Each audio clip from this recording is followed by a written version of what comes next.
আজকের গল্প সেন্ট অ্যাগনেসকে নিয়ে, একটি পবিত্র আত্মার গল্প। খ্রিস্ট ধর্মের প্রতি অপরিসীম বিশ্বাস এবং আত্মত্যাগের এক উজ্জ্বল উদাহরণ হল সেন্ট অ্যাগনেস।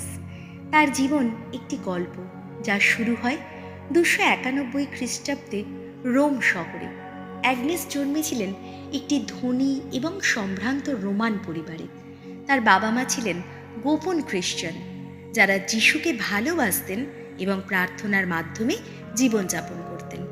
ছোট্ট অ্যাগনেস যেমন দেখতে ছিল খুবই সুন্দর, তেমনি তার মন ছিল ঈশ্বরের প্রতি ভক্তিতে পরিপূর্ণ। খুব ছোটবেলা থেকেই সে বলতো, আমার হৃদয় তো ঈশ্বরের জন্য, আমি যিশুকে আমার জীবন উৎসর্গ করব। অ্যাগনেস দিনে দিনে বড় হতে লাগলো, কিন্তু তার ভাবনা আর বিশ্বাস কিন্তু একটুও বদলালো না। এবারে শুনব যুবকদের ভালোবাসা ও অ্যাগনেসের প্রত্যাখ্যান।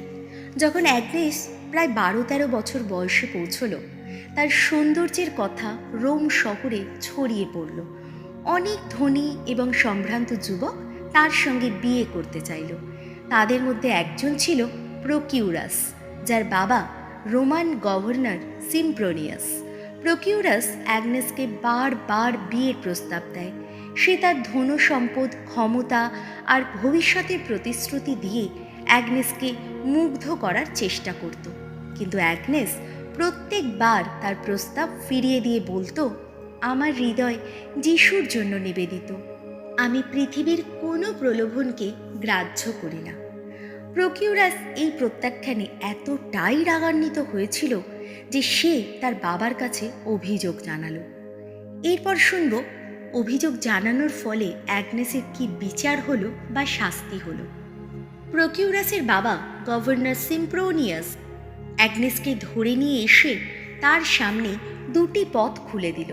এক, রোমান দেবতাদের পুজো করতে হবে, আর দুই, না করলে কঠিন শাস্তি পেতে হবে। অ্যাগনেস দৃঢ়ভাবে উত্তর দিল, আমি পৃথিবীর কোনো দেবতাকে পূজা করব না, আমার একমাত্র প্রভু হলেন যিশু। সিম্প্রোনিয়াস প্রথমে ভয় দেখালো, কিন্তু অ্যাগনেসের বিশ্বাস এতটাই শক্তিশালী ছিল যে সে কোনো কিছুতেই ভয় পেল না। গভর্নর তখন একটি নির্মম আদেশ দিলেন। অ্যাগনেসকে শহরের একটি ব্যভিচারের ঘরে পাঠানো হলো, যেখানে তার পবিত্রতা নষ্ট করার চেষ্টা করা হবে। এবারে অলৌকিক ঘটনা কি ঘটল আসুন সেটা আমরা জানি। কিন্তু ঈশ্বর অ্যাগনেসের সাথেই ছিলেন।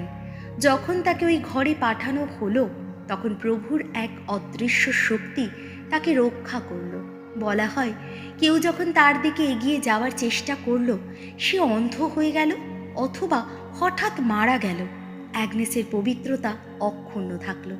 এই ঘটনায় আরও রেগে গেল সিম্প্রোনিয়াস।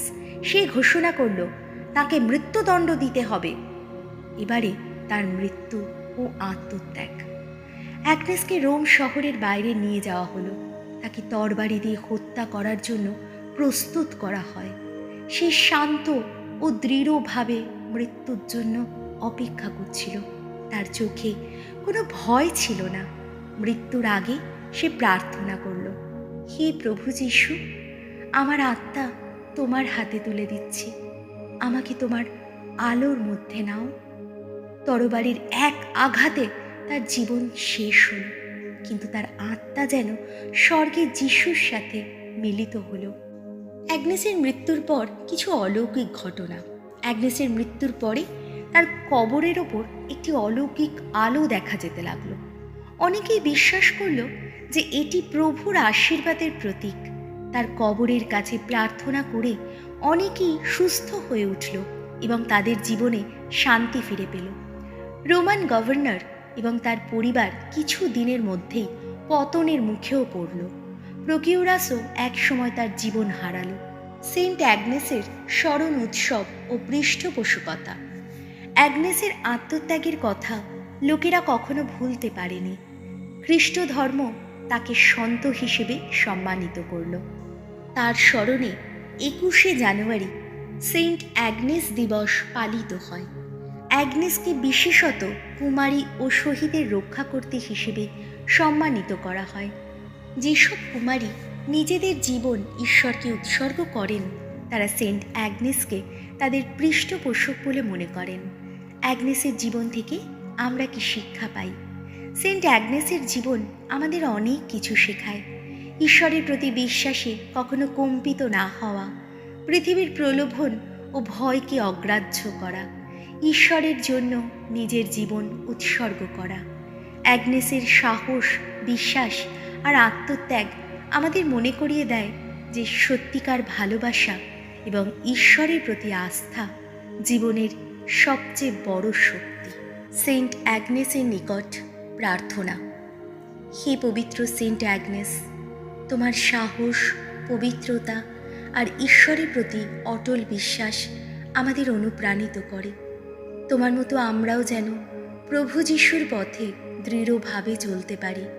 আমাদের হৃদয় পবিত্র করো, বিশ্বাসকে শক্তিশালী করো আর পৃথিবীর প্রলোভনের বিরুদ্ধে লড়াই করার সাহস দাও।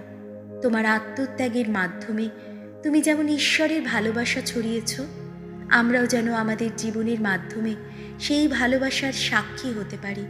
আমাদের সব দুর্বলতা দূর করে ঈশ্বরের আলোতে ভরিয়ে দাও। প্রভুর কাছে আমাদের জন্য প্রার্থনা করো, যেন আমরা তাঁর কৃপায় পূর্ণ হই এবং আমাদের জীবনে তাঁর ইচ্ছা পূরণ করতে পারি। আমেন।